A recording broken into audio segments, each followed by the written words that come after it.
فقهنا في الدين وعلمنا تأويله. اللهم فقهنا في الدين وعلمنا تأويله. اللهم نور قلوبنا بنور هدايتك كما نورت الأرض بنورك شمسك أبدا أبدا برحمتك يا أرحم الراحمين. اللهم افتح علينا فتوح العارفين واجعل أعمالنا خالصة لوجهك الكريم. رب اشرح لي صدري ويسر لي أمري واحلل عقدة من لساني يفقه قولي. اللهم صل وسلم على سيدنا ومولانا محمد. Muka surat 37, baris yang ke-6 daripada bawah. Qala al-muallif rahimahullahu ta'ala wa nafa'na bi'ulumihi wa bi'ulumina fid daraini amin. Khatimatun, ini suatu khatimah, ini suatu pengakhiran. Maknanya pengakhiran ataupun khatimah bagi sesebuah kitab lah. Maknanya khatimah bagi kitab pedoman sembahyang jamaah. Maka kita pun maknanya sebagai insan, sebagai manusia pun maknanya ada juga kesudahan, ada juga khatimah, dengan bahawa mati kita ni kullu nafsin za'iqatul maut, tiap-tiap yang bernyawa maknanya pasti akan mati.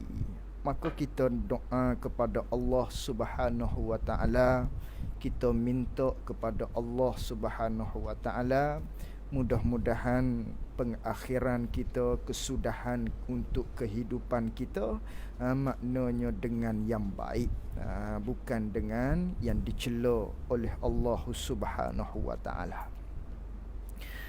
Khatimah ini suatu pengakhiran, suatu kesudahan, nisbah kepada kitab kita ni lah. Dan bermula segala uzur sembahyang jamaah, bermula segala uzur sembahyang jamaah banyak, iaitulah banyak. Ni kita masuk maknanya pada topik bab segala keuzuran bagi sembahyang jamaah. Maka segala uzur sembahyang jamaah ni banyak, kata dia. Apa makna uzur jamaah? Uzur jamaah dengan maknanya Allah Subhanahu wa ta'ala bagi kemudahan kepada kita dengan bahawa jika kita berlaku di atas pendapat ulama yang mewajibkan maknanya sembahyang jamaah ni, kalau berlaku atas ulama kata wajib sembahyang jamaah ni, kalau tak pergi berdosa maknanya, maka kita pun terdapat di dalam golongan-golongan yang uzur jamaah. Maka bila begitu, maka kita tak pergi jamaah tu tak berdosa lagi. Tak berdosa dah lah. Jika berlaku atas ulama yang kata wajib sembahyang jamaah. Dan manakala kita berlaku di atas maknanya hak kata ulama fardu kifayah sembahyang jamaah ni, ataupun sunat sembahyang jamaah ni, tiba-tiba terjadinya di kitanya, di antaranya ada segala keuzuran bagi sembahyang jamaah, maka kita tak pergi tadi tu tidak makruh. Tidak makruh lah. Tu jika berlaku di atas pendapat ulama yang kata fardu kifayah ataupun sunat sembahyang jemaah. Maka ada di kita keuzuran bagi sembahyang jemaah yang lagi akan datang ni. Maka kita tu tidak lagi makruh untuk tidak hadir. Sebaliknya, kalau tidak terdapat di kita segala keuzuran sembahyang jemaah salah satu daripadanya, maka kalau berlaku di atas yang wajib sembahyang jemaah, tak gitu berdosa. Jika berlaku di atas fardu kifayah ataupun sunat, maka takgi kita tu makruh. Makruh. Mana? Maknanya segala keuzuran sembahyang jemaah ni banyak. Pertama daripada beberapa bagaian-bagaian segala uzur jemaah ni. Mana yang pertamanya ialah hujan. Yang pertamanya hujan. Ni hujan ni masuk dalam kategori uzur kita sembahyang jemaah. Maknanya dimaaf di kita kalau tak pergi sembahyang jemaah. Mana? Hujan. Tapi syarat hujan mana tu? Bukan semua hujan maknanya uzur jemaah bagi kita, tidak. Ada syarat dia. Syaratnya kata hujan ni masuk dalam kata segala uzur sembahyang jemaah tak pergi maknanya tak berdosa atas kata wajib. Tak pergi, tak makruh atas kata sunat ataupun fardu kifayah tadi. Hujan yang membasahkan kain seseorang. Itu syarat dia. Syaratnya hujan yang membasahkan kain seseorang. Maknanya apa? Hujan yang membasuh kain, dengan bahawa hujan tu hujan yang lebat. Hujan tu hujan yang lebat. Maka hujan lebat maknanya sekira-kira kalau gi basah kain kita. Maklum ni kalau hujan lebat, hanya tepiah maknanya angin lagi. Dah hujan tu lebat, tepiah tu sampaikan kain kita tu jadi basah.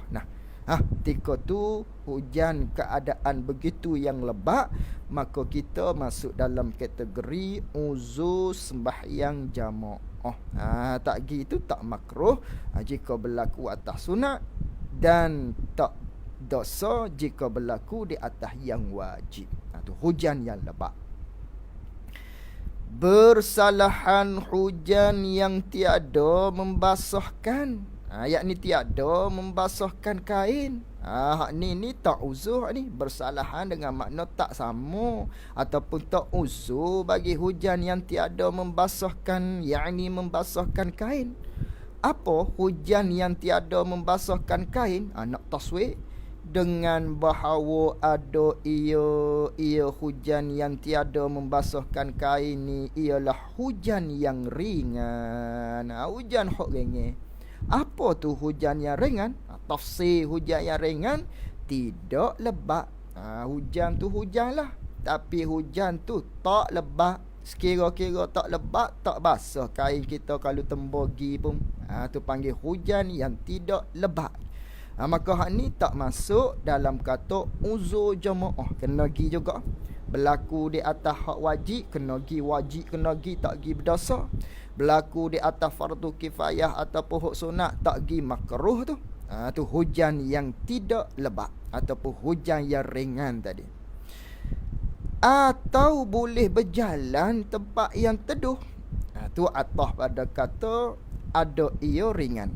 Takdir kalamnya susun ayat semulanya, bersalahan hujan yang tiada membasahkan, yakni tiada membasahkan kain. Apa hujan yang tidak membasahkan kain? Dengan bahawa ada ia hujan boleh berjalan.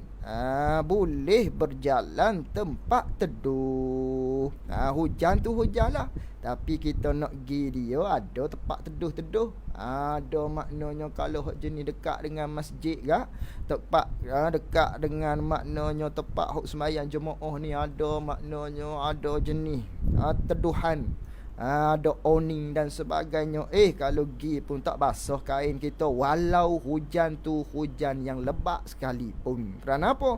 Kerana boleh kita nak berjalan pada tempat yang teduh tadi. Maka hak ni tak termasuk dalam kata uzur jamaah. Tak termasuk dalam kata uzur jamaah. Habis itu. Dan titik air atak-atak rumah pada jalan uzur juga. Apa ni? Dan titik air, yakni dan bermula titik air. Bermula titik air atak-atak rumah, yakni titik air hujan. Titik air hujan tu yang turun daripada atak-atak rumah. Kena takdir gitu tu. Dan bermula titik air, yakni titik air hujan atap-atap rumah, yakni hak turun daripada atap-atap rumah tu. Air atap anu, air hak turun daripada atap-atap rumah, yang mana air tu ialah air hujan. Hujan serik dah.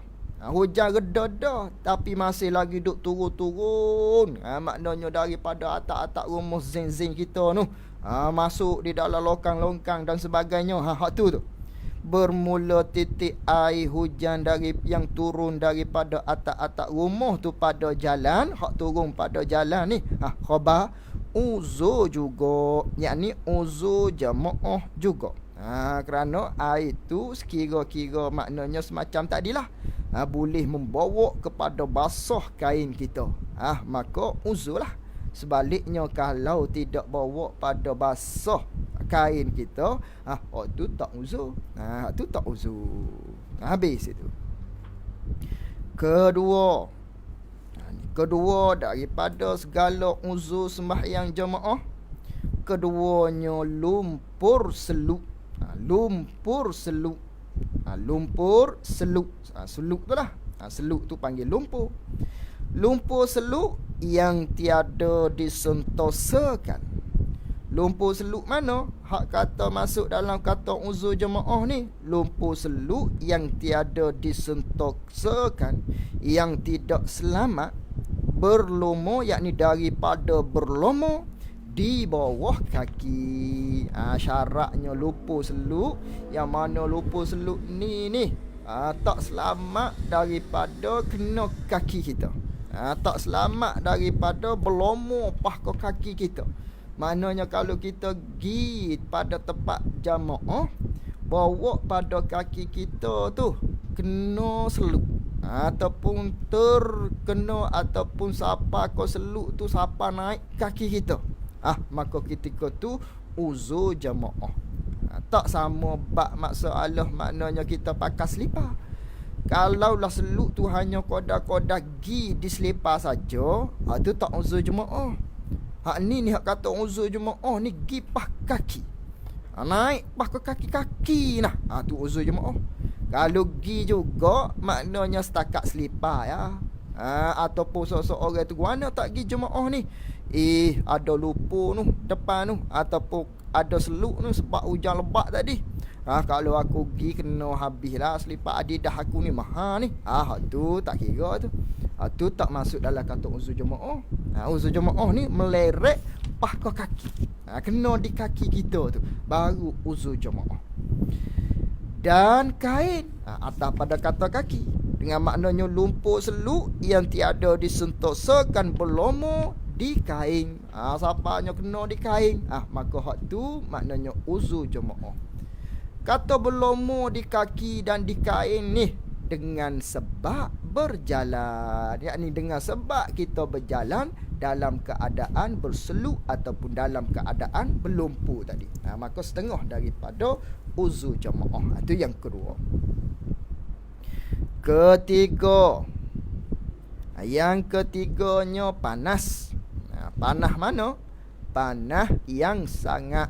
Panah yang sangat dengan maknanya panah berdoa. Tu panah yang sangat. Panah yang berdoa. Panah yang keterlaluan.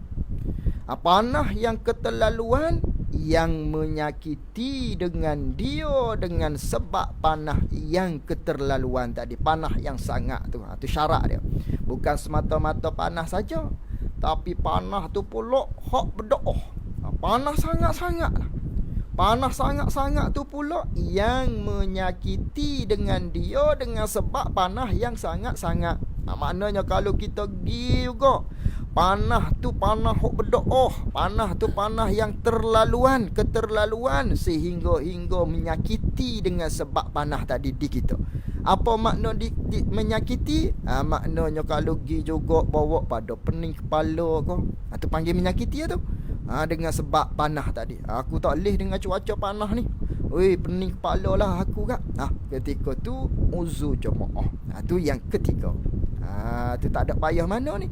Syarat maknanya pelonggar di kita. Hamba Allah Subhanahu wa taala. Tak ketat maknanya. Keempatnya sejuk yang sangat. Tadi panah yang sangat. Keempatnya sejuk yang sangat. Sejuk hak berdoa. Sejuk hak keterlaluan. Sejuk hak keterlaluan ni yang masyakkah, yang bawa kepada susah dengan dia dengan sejuk tadi, dengan sebab sejuk tadi. Sehingga maknanya kena pakai jaket nak ketar nak kita nak pergi sembahyang jemaah. Ketika tu uzur jemaah. Uzur jemaah ni. Ni sebab-sebab dia.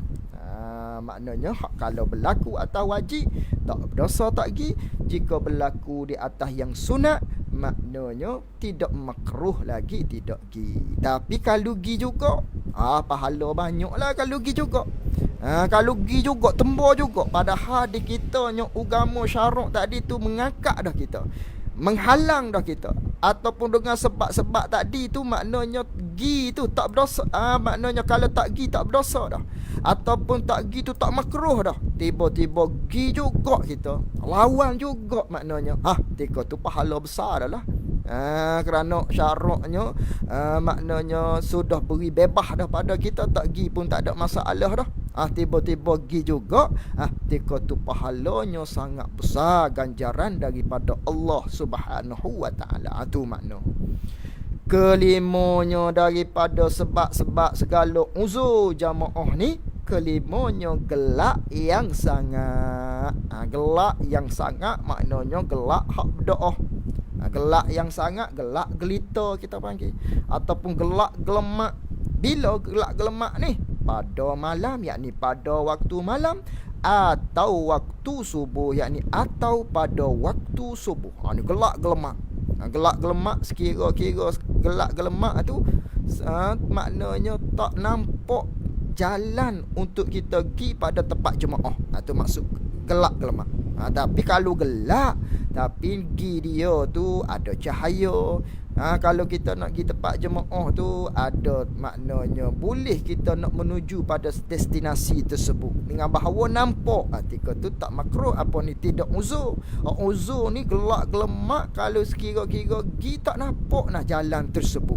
Boleh jadi boleh makan kepada terpejok pada tempat-tempat yang tajam-tajam. Boleh jadi kalau pergi tu maknanya tersungkur. Boleh jadi kalau pergi tu terkena tempat benda-benda yang tajam, benda-benda hot kita tak nampak lah. Teratuk ke dan sebagainya. Tu dia panggil gelak yang gelemak. Gelak gelita, gelak gelemak, maknanya setengah daripada uzur jamaah pada waktu malam atau waktu subuh. Waktu subuh ni masuk dalam kata hukum di waktu malam. Kerana apa? Asal waktu subuh ni masuk dalam jumlah siang hari. Kalau kira-kiranya subuh ni jumlah siang hari, tapi hukum dalam bab hukum dia masuk dalam waktu malam, kerana gelap lagi tu waktu subuh tu. Keenam, keenamnya sakit. Sakit mana? Sakit yang masyakkah. Bukan semata-mata sakit, tapi sakit syarat belaka tu.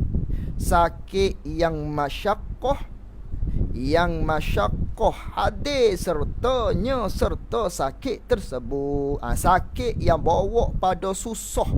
Tu panggil sakit yang masyakkah. Sakit yang membawa kepada kesusahan hadir sertanya, yakni dengan sebab sakit tersebut. Apa maknanya?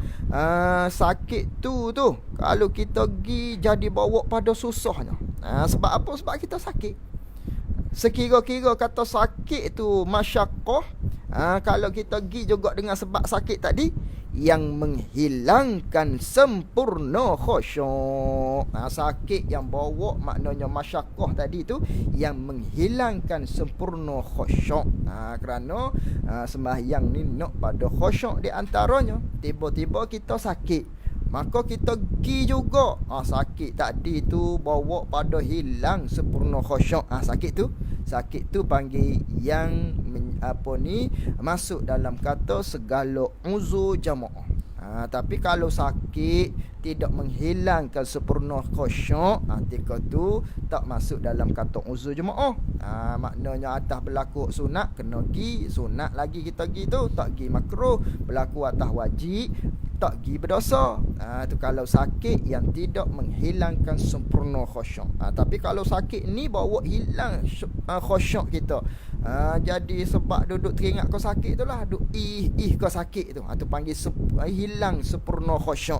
Ketika tu uzur jamaah. Uzur jamaah. Sembahyang tu wajib, jamaah tu uzur. Dan jika royahnya, royah pada kata maknanya sakit tu sakit yang sangat, sakit tu sakit yang masyaqqah, yang sekira-kira menghilangkan sempurna khusyuk.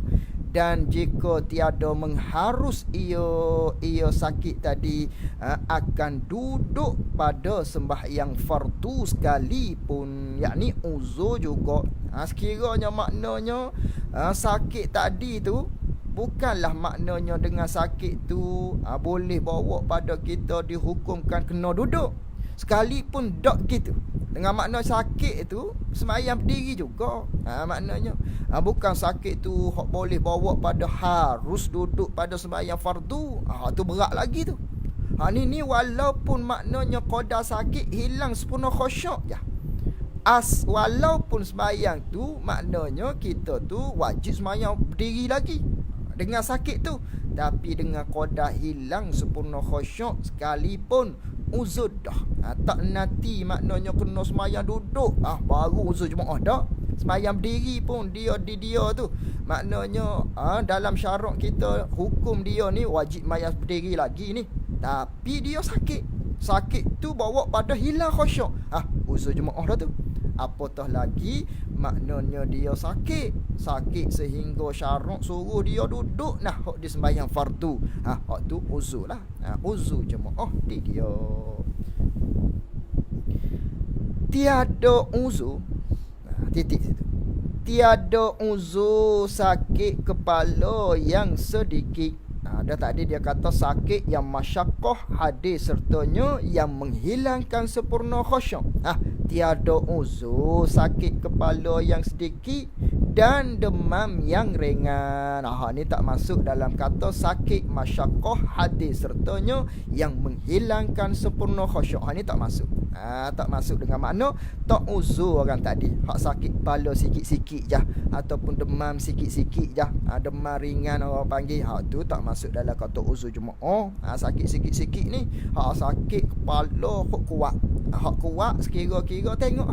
Kalau aku sembahyang khusyuk aku hilang, duk teringat kau sakit tadi, duk ngak-ngak di kepala kita, ataupun demam kita tu panas, maknanya duduk rasa tak sedap badan kita, hilang kekhusyukan ketika mana kita sembahyang.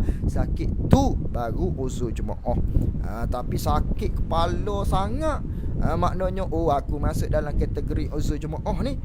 Tapi duduk minum air kedah, sama-sama je, tu tak jadi gitu tu.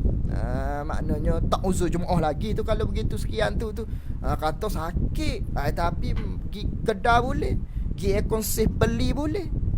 Tu tapi kalau bab sembahyang jemaah, hukum aku masuk dalam ni dah, tu tak kira gitu tu.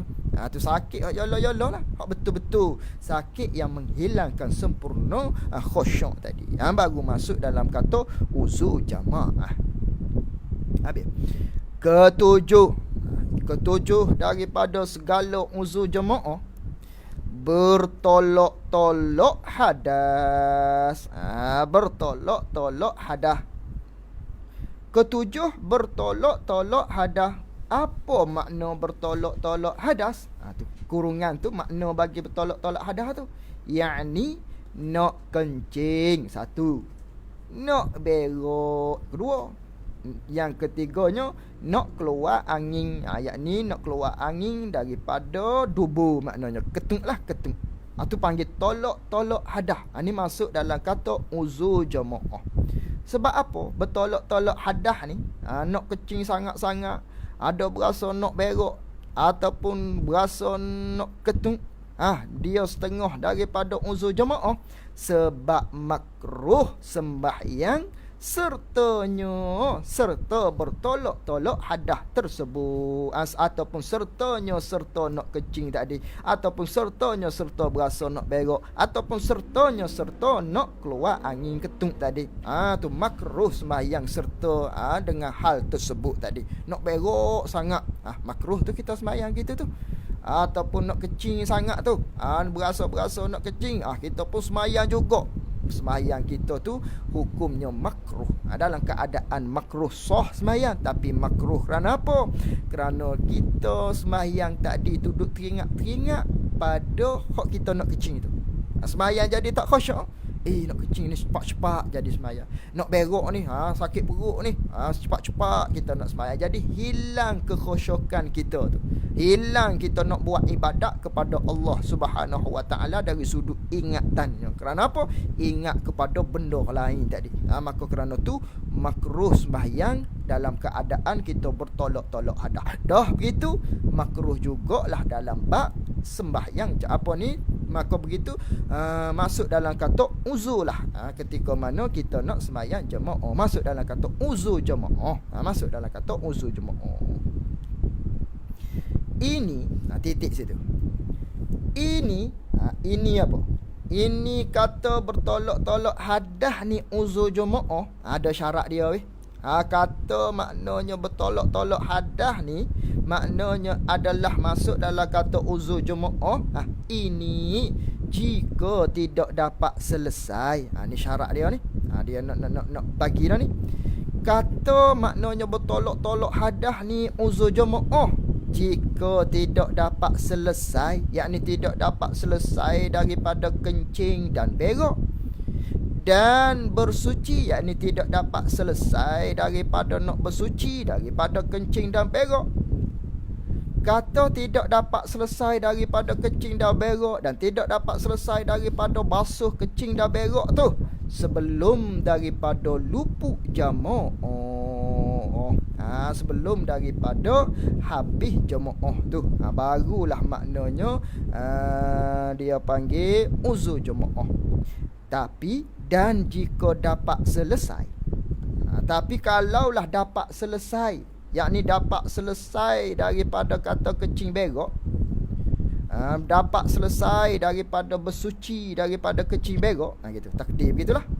Dan jika dapat selesai, yakni dapat selesai daripada kencing berak, dan kita kencing dan kita berak habis dah, dan kita basuh daripada kedua-dua tersebut, tiada dibilangkan uzur dengan bertolak-tolak hadas. Itu tak uzur. Uzur-uzur daripada bertolak hadas ni, kalaulah maknanya kalau kita nak kencing sangat ni, kalaulah kita nak berak sangat ni, kita selesai dulu. Sempat kita selesai, kita kecil-kecil selesai, basuh apa semua, jemaah tak habis lagi tu. Hak tu tak masuk dalam kata uzur jemaah. Hak kata uzur jemaah ni kalau kita pergi berak, kalau kita pergi kecing umpamanya, dan kita nak basuh sekira-kira daripada kedua tu, habis dah jemaah. Hak tu baru uzur jemaah. Tu maksud dia. Maka habis itu tu. Tu maknanya bertolak-tolak hadas. Tengok dulu, kalaulah bertolak-tolak hadas kita ni, kalau kita pergi berak, pergi kecing, selesai maknanya habis semua-semua tu, jemaah ada lagi, maknanya tak uzur jemaah. Tapi kalau pergi berak, pergi kecing, maknanya jemaah tu habis dah, uzur jemaah. Habis itu. Dan maka jika datang, habis itu. Hak ni huraian lain ni. Dia nak selit saja ni. Maka jika datang nak berak, Ni hukum lain dah ni. Setakat tu dia tu. Ni dia nak selik saja ni. Maka jika datang nak berak, jika berasa nak berak, bila kita berasa nak berak ni, mari dalam perut senak ni. Bila? Tengah-tengah sembahyang fardu. Bagaimana nak buat? Maknanya, kalaulah kita duduk tengah-tengah sembahyang, tiba-tibanya mari berasa nak berak sakit perut ni. Maka ketika tu jawab, jika tiada harus memutus bagi sembahyang fardu itu. Haram kita memutus. Kalaulah mari berasa nak berak tu, bila? Ketika mana? Maknanya dalam sembahyang fardu. Ni kait dah tu, sembahyang fardu. Adapun sembahyang sunat tak apa. Sembahyang sunat harus kita berhenti, ataupun makruh maknanya kita berhenti. Adapun sembahyang fardu haram kita berhenti dia. Haram kita mutuh dia. Bahkan ni dia panggil idrak ibtal. Idrak ibtal maknanya nak membatalkan perkataan hak sebelum ni. Mana hak sebelum ni? Dia kata sebelum ni, kalaulah mari berasa nak berak sakit perut, ataupun berasa nak kecing, masuklah tu. Bila? Tengah-tengah sembahyang fardu, berasa nak berak, nak kecing, haram mutuh. Bahkan nak membatalkan hak tu. Bahkan jika jadi mudarat, dengan sebab menahan daripada nak berak ataupun nak kecing ni, kalau jadi mudarat lah, bawa pada pena mata, bawa pada tak boleh lah mudarat diri kita maknanya. Bawa pada rebah ke, bawa pada sakit ke, berak tadi tu nak kecing sangat ni misalnya, maka ketika tu maka harus memutuskan, harus membatalkan sembahyang fardu. Harus kita berhenti walau sembahyang tu sembahyang fardu. Bila? Syarat jika jadi mudarat dengan sebab kalau kita tahan dia. Maknanya kalau tak bawa pada mudarat, mari berasa nak berak, dalam sembahyang fardu, hak tu haram kita mutuh. Tapi kalaulah bawa pada mudarat sebab kita sakit sangat tadi tu nak tahan dia, maka harus memutuskan di sembahyang fardu tadi, di tengah-tengah kita sembahyang tu. Bahkan ni dia panggil idrak intiqal pula. Tadi idrak dia panggil idrak ibtal. Idrak ibtal nak membatalkan perkataan hak sebelum tu. Ni idrak intiqal. Idrak intiqal nak menaikkan. Ataupun tadi kalau tarah duduk di bawah, idrak intiqal tu nak menaikkan sikit lagi. Dia panggil idrak intiqal. Bahkan terkadang wajib memutus sembahyang fardu tadi hal keadaan kita nak berak ataupun nak kecing tadi. Bahkan terkadang tu jadi wajib tu jika bawa mudarat lah. Terkadangnya jadi wajib kena mutuh maknanya tak mutuh dosa. Sebab apa? Sakit sangat dah ni. Kalau kita tak mutuh dia ni, bawa mudarat pada diri ni, agama suruh jaga diri kita, suruh jaga nyawa kita. Tiba-tiba kita doa juga, tak boleh dosa tu begitu tu. Wajib kita mutuh dia. Tu maksud dia. Ini apa tu? Titik situ. Ini yakni bermula ini bertolak-tolak hadah dibilangkan uzur. Yakni hak uzur, hak kata harus kita mutuh ni, sekiranya ini bertolak-tolak hadah. Titik situ tu. Ni ayat baru ni. Ini bertolak-tolak hadah dibilangkan uzur, yakni uzur jemaah. Apa bukan begitu? Ini bertolak-tolak hadah dibilangkan uzur, yakni uzur hak kata harus mutuh tu. Tadi maknanya dia kata jika kita berasa nak berak di tengah-tengah sembahyang fardu, haram kita mutuh dia. Haram mutuh. Tapi kalau bawa pada mudarat, bawa pada sakit tu, kalau kita tahan dia mudarat, harus mutuh. Sekiranya luah waktu lagi, silap tak kena. Tak betul tu. Tak betul rujuk gitu tu.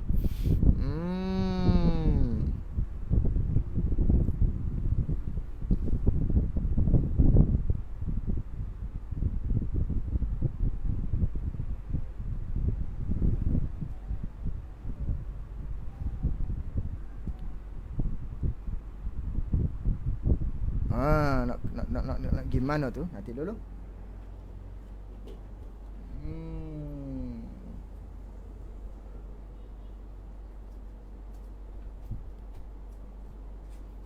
Baca dulu. Ini bertolak-tolak hadah dibilangkan uzur, masuk dalam kata uzur jemaah, gitu.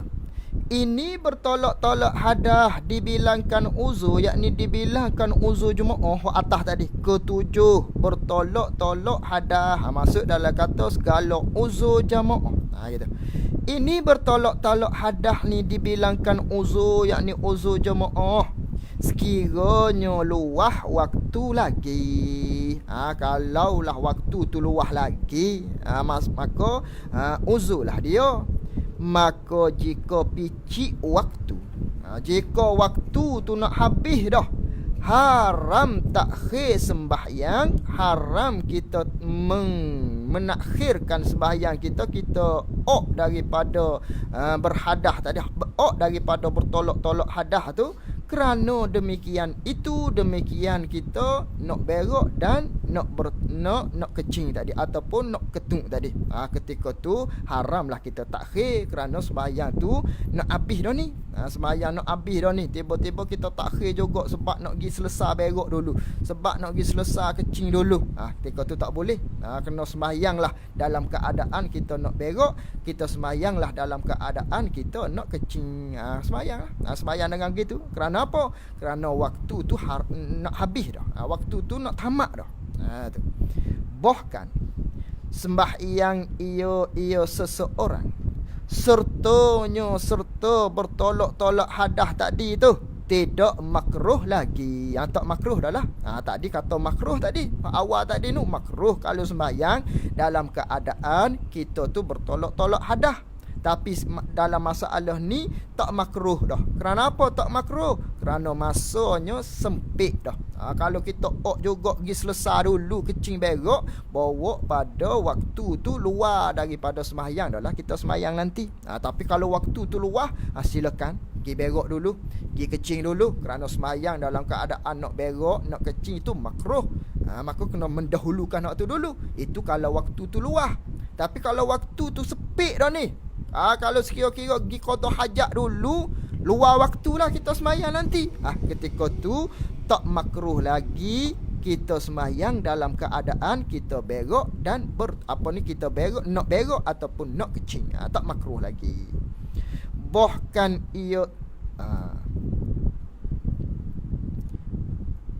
Bahkan sembahyang serta bertolak-tolak hadah tadi tidak makruh lagi. Kerana apa? Kerana memeliharakan hormat waktu. Kerana kita nak jaga waktu tu, tak mahu bagi keluar daripada waktu sembahyang tersebut. Tetapi sungguh pun begitu, tempat kata haram itu,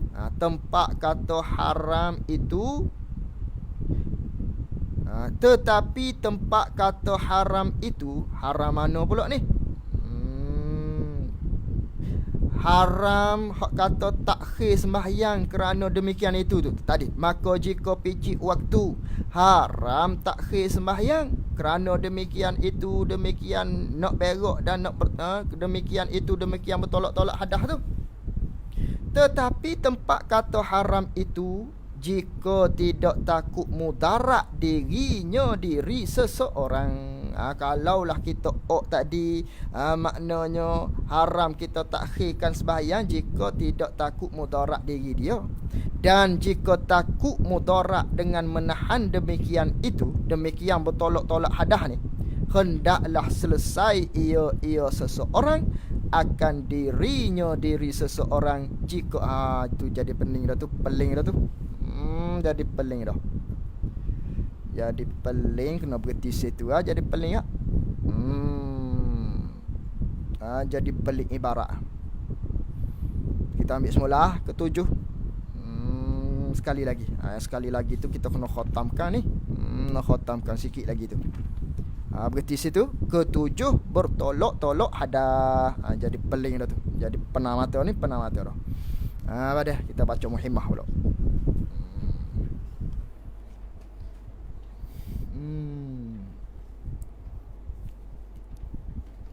Pelingnya start peling di ini bertolak-tolak hadah ni dibilangkan uzur. Situ start peling.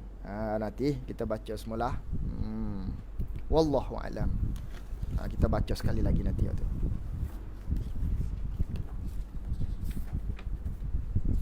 Muka surat kitab Muhimmah.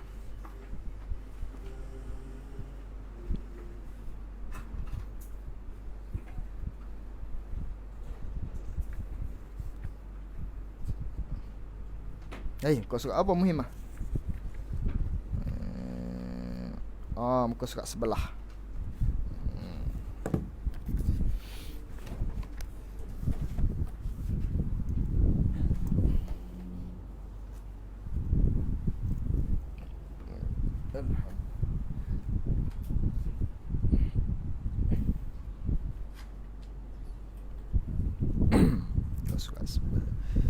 Muka surat sebelah, baris yang ketiga daripada bawah. Qala al-muallif rahimahullahu ta'ala, ini suatu tanbih pada menyatakan kelebihan segala perempuan yang mengikut bagi suaminya, suami bagi perempuan. Ini suatu penjagaan. Apa? Nak menyatakan tentang kelebihan segala perempuan yang mengikut bagi suaminya, suami bagi perempuan. Perempuan yang taat kepada suami dia. Tu makna dia. Ni nak cerita tentang kelebihan bagi perempuan hak ikut ataupun hak taat kepada perintah suami dia. Ni kelebihan dia. Ketahui olehmu bahawa sesungguhnya wajiblah atas segala perempuan itu, wajiblah atas segala perempuan itu mengikut perintah suaminya, suami bagi perempuan. Wajib atas perempuan tu kena ikut perintah suami dia. Kalau tak ikut berdosa. Ikut tu pula, kata perempuan ni wajib kena ikut segala perintah suami dia ni. Pada barang apa perintahnya, perintah suaminya. Pada mana-mana suami dia suruh, tak kira. Wajib dia kena ikut. Ikut perintah hak mana-mana perintah suami tu pula wajib ikut. Syarat yang tiada membawa kepada maksiat. Tapi perintah hak mana suami kita suruh, apa-apa sekalipun wajib kita ikut tu. Perintah mana? Perintah yang tidak membawa kepada maksiat. Adapun kalau perintah suami tu yang bawa pada maksiat, yang bawa pada derhaka kepada Allah, umpamanya suami dia suruh maknanya pakai pakaian yang ketat-ketat, pakai jubah ni, dia kata jubah lah. Tapi jubah tu yang ketat, maknanya yang melekat ke, yang menampakkan tubuh seseorang isteri dia tadi ke. Dia suruh pakai ni. Kita ada buat majlis besar ni bersama datuk-datuk ni umpamanya, jarang-jarang pakai ni. Dia kata pakai maknanya kalau longgar-longgar, malu pula kita ni duduk dalam majlis besar ni. Kita pun ikut. Kerana apa? Wajib ikut perintah, tak leh. Kerana apa? Kerana perintah tadi tu bawa pada maksiat, bawa pada kita derhaka pada Allah. Tu maka tak boleh tu. Besar Allah Ta'ala lagi maknanya. Habis.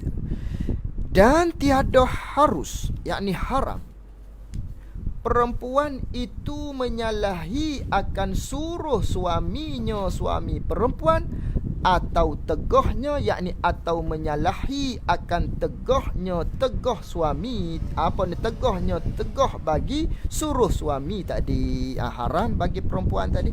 Maka wajib bagi perempuan kena ikut perintah suami Dan haram bagi perempuan tadi maknanya dia menyalahi ataupun dia nak ingkar ataupun dia tak mahu ikut apa yang disuruh oleh suami dia. Perintah mana?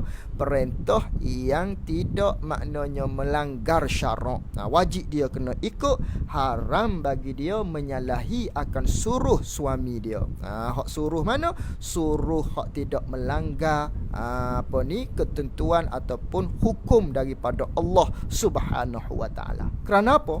Wajib bagi perempuan begitu, haram dia menyalahi kerana berkahwin itu. Kerana berkahwin itu, kerana diri berkahwin ni, kita berkahwin dengan seseorang lelaki ni, kerana berkahwin itu satu bahagai, satu bagai baca gitu. Kerana berkahwin itu satu bagai daripada beberapa sebab yang menjadikan kehambaan seseorang. Kerana berkahwin ni ialah masuk dalam kata satu bagai, satu bahagian daripada beberapa sebab yang menjadikan seseorang tu ialah hamba. Maka jadilah isterinya isteri bagi seseorang lelaki tadi yang berkahwin, maka dia tu seperti hamba, yakni seolah-olah seperti hamba bagi suaminya, suami bagi perempuan.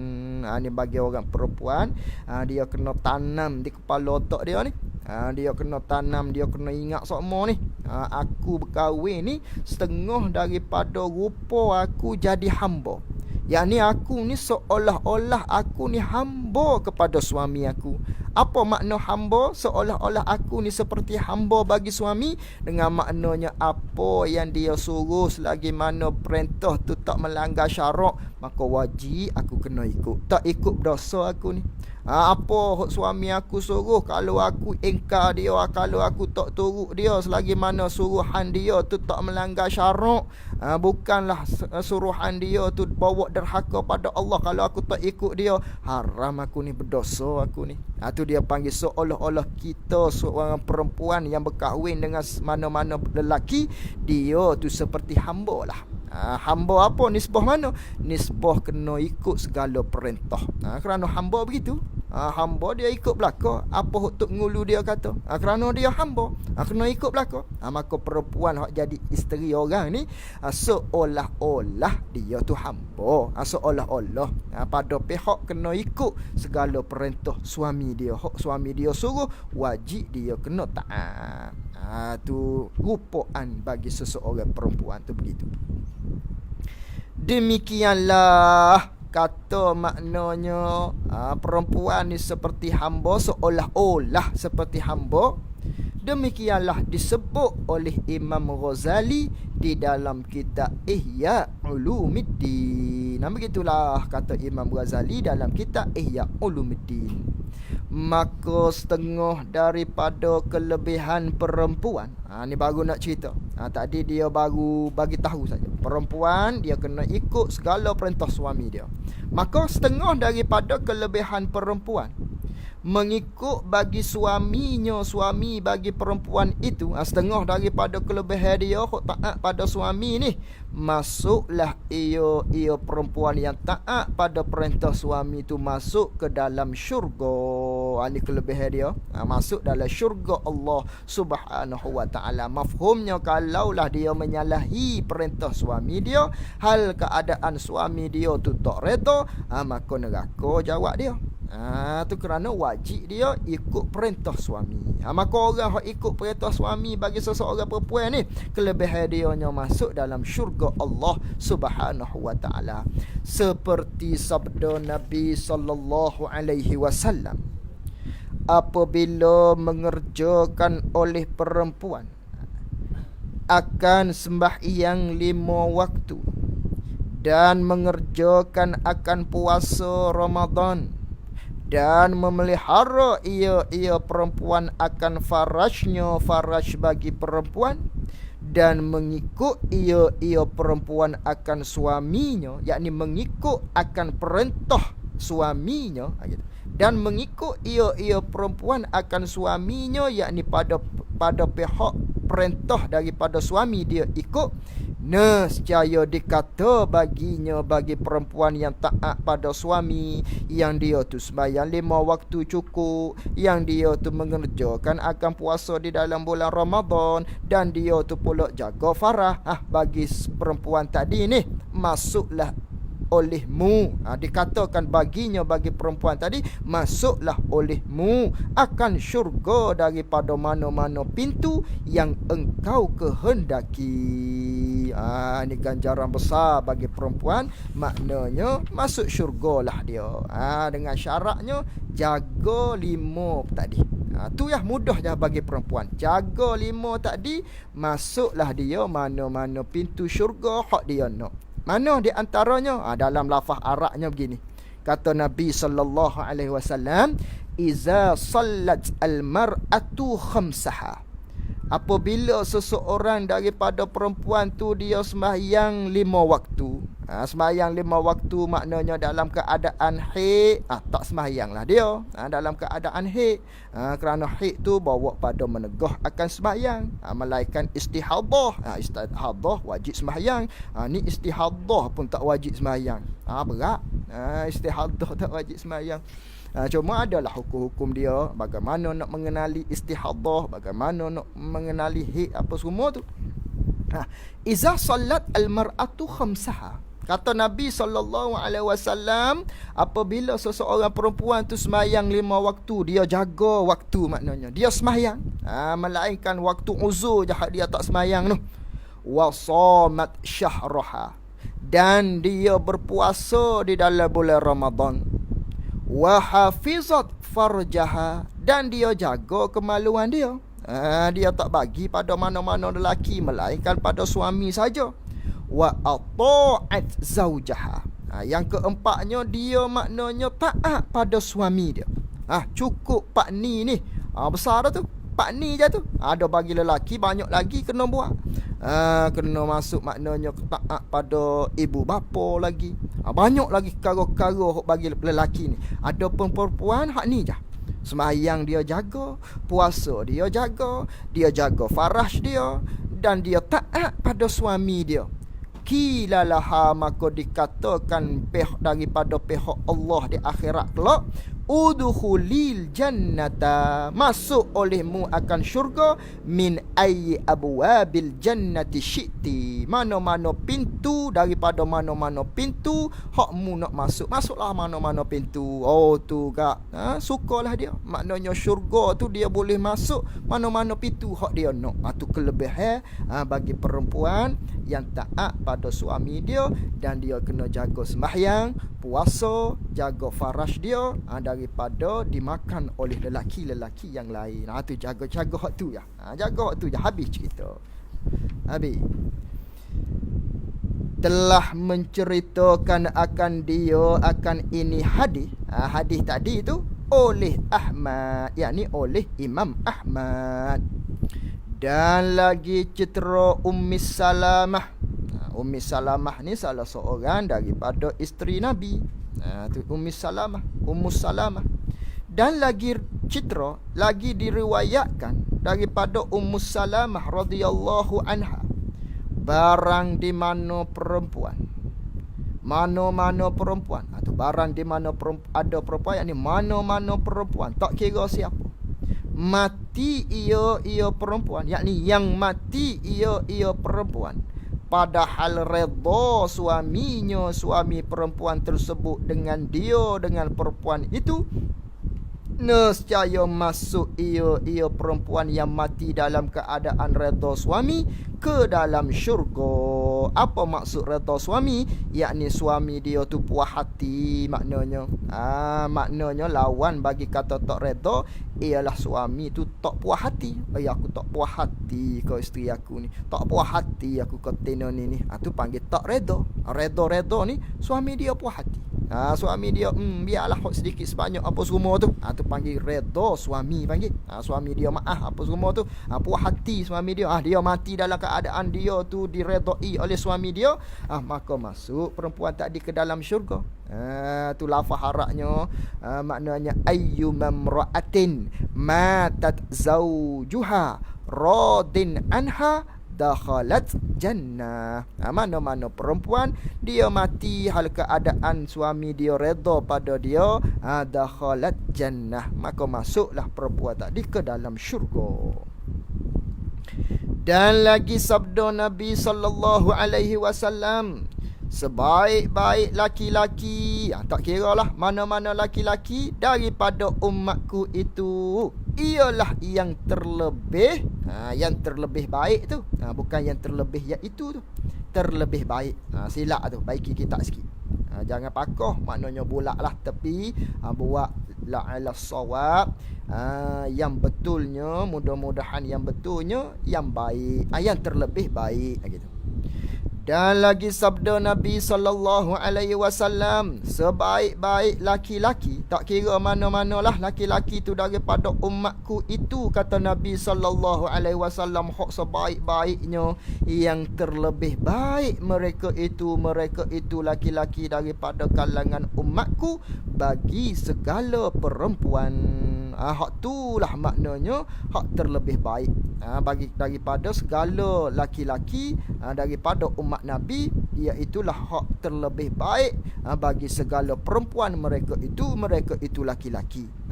Maknanya lelaki hak buat baik pada isteri dia, hak itulah maknanya hak terlebih baik daripada laki-laki daripada kalangan umat aku. Nabi puji. Bukan maksud di sini sebaik-baik lelaki ialah lelaki hak baik dengan segala perempuan. Perempuan di situ iaitulah mana-mana perempuan. Bukan. Namun dengan hadis ni gigi buat baik dengan perempuan hak ada di ramai-ramai, bukan tu. Perempuan di sini perempuan hak milik dia, dengan makna isteri dia tu. Maka dia buat baik dengan isteri dia, buat baik pada isteri dia, tu panggil hak terlebih baik daripada suami tadi, daripada kalangan umat Nabi sallallahu alaihi wasallam. Dan sebaik-baik perempuan,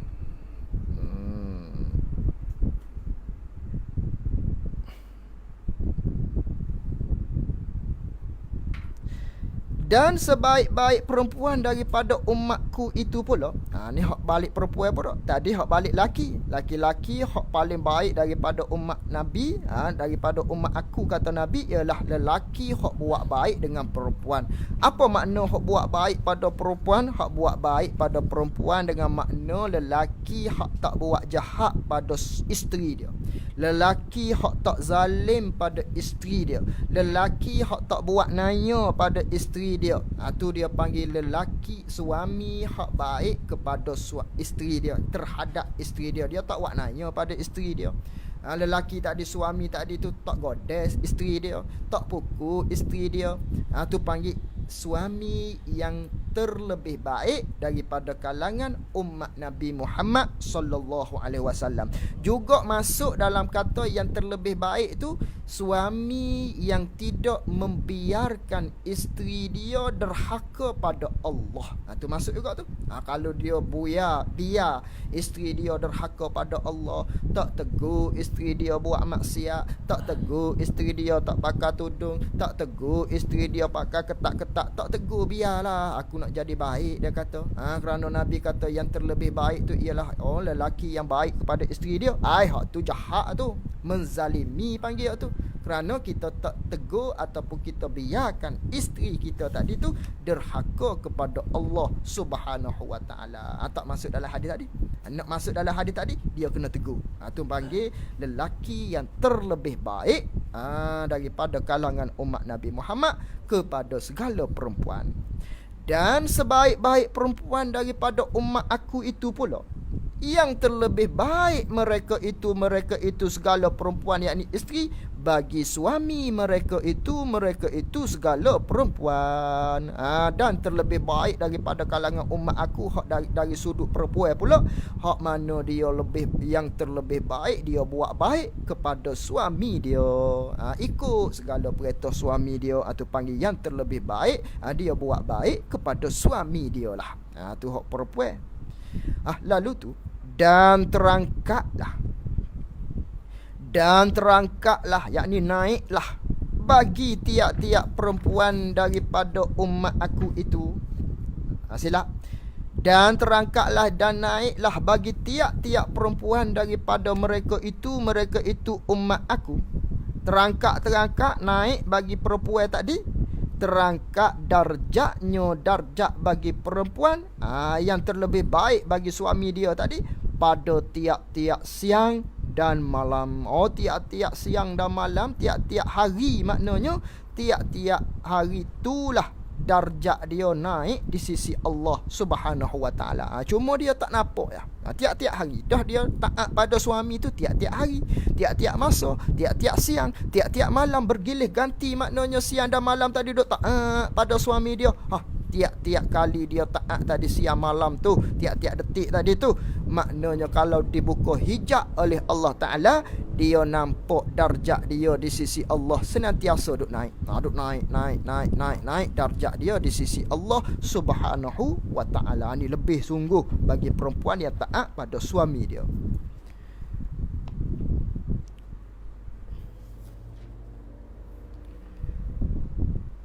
Dan terangkatlah bagi tiap-tiap perempuan daripada mereka itu umatku, terangkat darjat dia pada tiap-tiap siang dan malam. Terangkat tu pula maknanya sebanyak mana?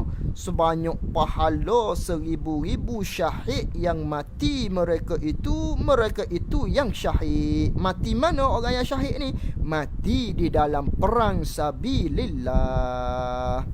Pahala hok dia dapat tu pula maknanya pahala 1000-1000 syahid. Maknanya banyaklah pahala tu. Kerana satu orang yang syahid dijamin syurga dah. Apatah lagi beribu-ribu syahid, pahala dia tu dia dapat. Di perempuan tadi, bukan seorang syahid saja hak dia dapat nisbah pahala, tapi beribu-ribu syahid yang mati di jalan Allah, perang di jalan Allah. Pahala bagi perempuan yang taat pada suami dia dapat seramah tu. Maknanya besarnya pahala di sisi Allah Subhanahu wa taala. Kerana apa tu dapat begitu tu? Maknanya orang hok mati syahid tadi dia duk berlawan dengan musuh. Adapun dia ni, kerana apa ni dapat pahala syahid ni? Beribu-ribu nah pahala mati syahid ni. Hal keadaan perempuan tadi sabar lagi kerana Allah Ta'ala. Kerana dia sabar tadi. Dia sabar tu panggil dia lawan nafsu dia. Hari-hari duk lawan nafsu tu. Benda tak seh. Bendanya siapa duk nak, maknanya duduk jadi kuli lah seolah-olah. Jadi hamba lah. Untuk laki suruh kena buat. Untuk laki suruh buat tu kena buat. Tak boleh nak maknanya nak menyalahi daripada ataupun nak menegah ataupun tak seh nak buat apa perintah suami tadi. Tu hati mana-mana pun tak seh benda begini ni. Jadi kuli ni. Jadi kena buat, kena ikut tunduk belakang rumah ni. Tapi dia lawan juga nafsu dia. Tadi sebab tu pahala dia dapat pahala syahid tu beribu-ribu nah. Kerana mati syahid, orang mati syahid dia perang dengan musuh. Dia ni perang dengan musuh juga, tapi musuh dia perang tu iaitulah nafsu dia. Tu dia panggil hal keadaan mereka itu sabar lagi kerana Allah. Yakni dia buat tu pula kerana Allah Ta'ala lah suruh dia taat kepada lelaki tadi, iaitu pada suami dia tadi. Tu besar pahala dia ni. Tu sabar atas dunia ni, akhirat besar pahala. Dan sabda Nabi sallallahu alaihi wasallam, bermula perempuan yang saleh itu, perempuan hak berjuruh ni, terlebih baik ia perempuan hak berjuruh, perempuan hak saleh ni daripada laki-laki yang soleh. Apa makna? Maknanya lelaki yang soleh ni hebat. Gitu. Dengan maknanya lelaki yang soleh ni hebat. Lelaki soleh ni hebatlah. Lelaki yang berjuruh ni ikut perintah Allah, tak derhaka pada Allah, panggil lelaki hak berjuruh, lelaki yang soleh. Tapi perempuan hak soleh, hak ikut perintah Allah, hak tak ada harka pada suami dia, hak ni lebih hebat lagi daripada laki-laki hak soleh tadi. Hebat dia. Hebat laki perempuan hak soleh tadi. Bandingannya macam mana? Bandingan seperti kita kata kita atas dunia lah. Atas dunia ni laki-laki tu boleh rukah pokoknya. Boleh rukah, boleh panjat pokok kelapa. Hebat laki-laki tadi. Tapi kalau perempuan boleh rukah, boleh panjat pokoknya, oh ni lagi dia. Hebat dia. Kerana laki-laki tak heran mana. Tapi kalau perempuan heran. Hebat dia. Hebat dia. Tu ni sama. Kalau hak akhirat pun sama. Maknanya laki-laki hak soleh tu hebat dah. Hebat dia tu. Tak derhaka pada Allah, juruh dia dengan Allah Ta'ala. Tapi perempuan yang soleh, perempuan yang juruh, perempuan yang tidak derhaka pada Allah, yang taat pada Allah, yang pada suami dia, hak ni hebat lagi pada laki-laki yang soleh. Tu maksud dia. Dan telah mengeluarkan oleh Ahmad, yakni oleh Imam Ahmad dan Muslim dan Imam Muslim, daripada Ibnu Umar, daripada Abdullah bin Umar, bermula dunia ini sekalian dunia ni kesukaan. Maknanya matan daripada hadis, inna dunya kullaha mata'. Itu matan hadisnya. Sesungguhnya kata Nabi SAW, sesungguhnya dunia ni kesemua sekalinya ialah kesukaan. Kesukaan maknanya mata'. Mata' ni benda hok kita suka sebentar. Itu panggil dunia. Dunia ni pesing jenis dia, kita suka dia sebentar aja. Itu panggil dunia. Kalau kita dapat harta misalnya, sebentar aja kita suka dengan harta tadi. Habis tu tak ada. Ataupun kita suka dengan kemewahan, rumah yang besar, ataupun kita suka dengan beli kereta yang besar-besar, naik Mercedes, suka. Tu panggil dunia tu sedap-sedap. Tapi sedap dia sebentar. Mungkin 2 bulan je, mungkin 3 bulan je sedap naik Mercedes tadi. Sedap naik, ikutlah kereta-kereta mewah, rasa sedap naik. Tapi 4-5 bulan setahun lepas daripada tu rasa sama, lebih kurang naik dengan kacir Mercedes ni. Rasa begitu dah. Kerana apa? Kerana dunia ni pesing jenis sedap sebentar. Atau dia panggil ad-dunya mata'. Dia panggil dunia ni pesing jenis sedap sementara. Wa khairu mata'id dunya, dan sebaik-baik hak jenis kesedapan sementara hak di atas dunia ni, al-mar'atu salihah. Perempuan hak soleh lah. Hak paling-paling maknanya adalah harta benda dunia. Hak pesing maknanya terlebih baik. Tu wa khairu mata'id dunya al-mar'atu salihah. Tu matan asalnya. Bermula dunia ini sekalian dunia tu kesukaan jenis pesing sedap sementara. Dan sebaik-baik kesukaan dunia, dan sebaik-baik kesukaan itu, yakni kesukaan dunia tu, hak paling sedap sekalinya perempuan yang soleh. Perempuan hak juruh lah hak paling sedap sekali. Tu maksud dia. Dan telah mengeluarkan oleh Ibnu Majah daripada Abi Umamah, dan telah mengeluarkan oleh Ibnu Majah daripada Abi Umamah dengan katanya, kata Abi Umamah, tiada memberi faedah oleh orang yang mukmin.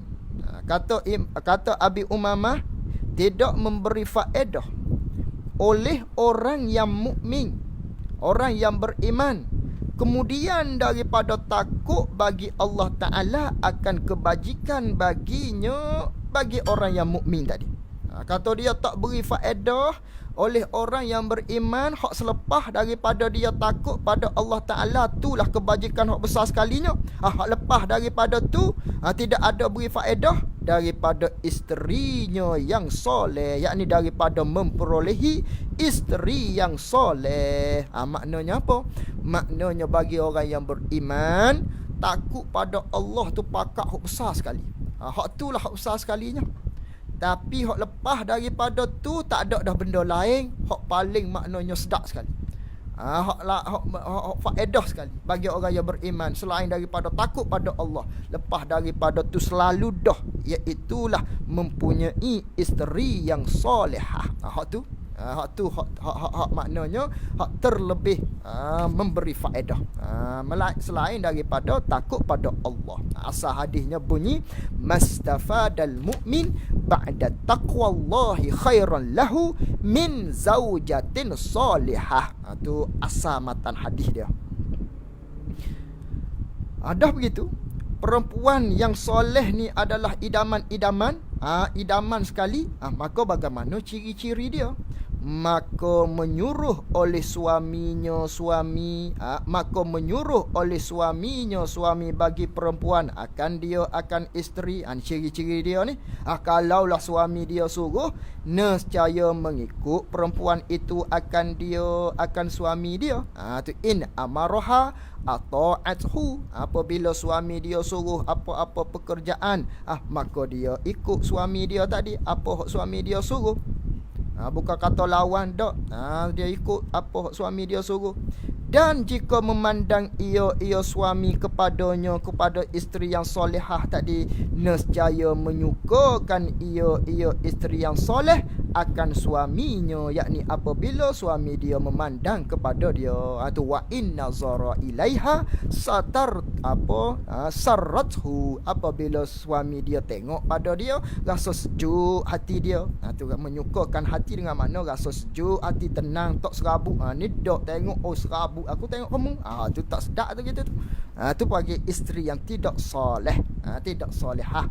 Naknya tengok dia rasa sedap, rasa sejuk maknanya. Dan apabila bersumpah ia isteri, ni apa maksud ni? Dan apabila bersumpah ia isteri atas suami, nescaya memberi kebajikan ia isteri yang soleh akan suami. Ni tak faham murak ni. Ni tak faham murak ni. Ni likung dulu. Kita cari semula. Apabila bersumpah ia suami, apabila suami dia isteri dia bersumpah atas suami, nescaya memberi kebajikan ia isteri yang soleh akan suami. Ni tak faham ni. Apa maksud dia ni? Likung dulu. Dan jika gaib suaminya, tadi kalau lafaz Arab dia wa in aqsama alaiha abarrathu. Tu asal hadis. Wa in ghaba, jika gaib suami dia, gaib bukan dengan makna gaib bukan dengan makna keramat ni. Bukan dengan makna dah ngaji sufi banyak sangat umpamanya, hebat sangat tasawuf dia, gaib tu lelaki dia. Mana tu lelaki dia gaib? Kau kuat ngaji sufi lah ni. Bukan tu. Bukan dengan makna tu ni. Gaib sini dengan makna tak ada rumah ni. Tak ada di rumah, pergi kerja ke, pergi mana-mana tempat. Tu makna gaib sini. Jika gaib suami perempuan daripada mana? Daripada suami tadilah. Jika suami dia tidak ada di rumah bersama-sama dengan dia, nescaya memeliharakan ia isteri akan diri isteri dan harta suaminya. Kalau suami dia tidak ada di rumah, dia jaga diri dia. Tidak boleh apa semua, dia jaga aurat suami, aurat dia apa semua, dan dia jaga harta suami dia. Tak guna harta suami dia ikut tidak guna harta suami dia sewenang-wenangnya. Dia jaga harta suami dia walaupun suami dia tidak ada di rumah. Tu maknanya setengah daripada ciri-ciri perempuan yang soleh. Perempuan hak juruh, perempuan yang solehah. Dan telah mengeluarkan oleh Ibnu Ali dan Rafi'i daripada Abi Sa'id radhiyallahu anhu. Wallahu alam wa ilmuhu wa atam. Jazakumullahu khairan jaza. Assalamualaikum warahmatullahi wabarakatuh. Kitab apa? Kitab berdoa dia ketujuh dia. Pening sangat tu. Bawah tu sikit. Tak apa, kita baca minggu depan. Sekali lagi. InsyaAllah kita khatamkan sekali lagi kalau sempat lah. InsyaAllah sempat kot. Khatam.